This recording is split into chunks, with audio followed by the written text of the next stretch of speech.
when we think about collaboration or compromise, it's really important to me to think about the underlying need that is associated with the boundaries that we create. For instance, there may be times when someone says like, "Hey, like text me when you get home at night." And that to some degree is a I mean it's a request, but for the sake of this example, it's a rule.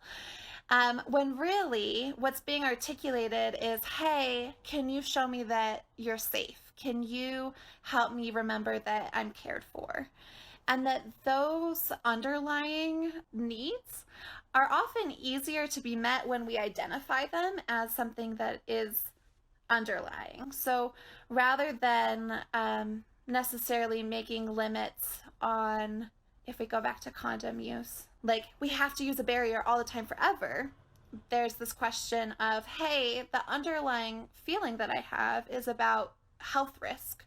And I want to be able to engage with you in a safer way and for you to engage with me in a safer way. And right now, that limit for me is condom use, but that could change if we took these other courses of action. How do you feel about those courses of action?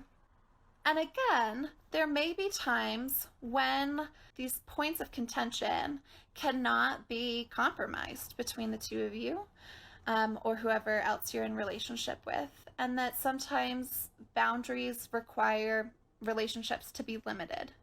And I want to be able to acknowledge that because I think a lot of boundary advice is kind of like, have a boundary, it'll be great.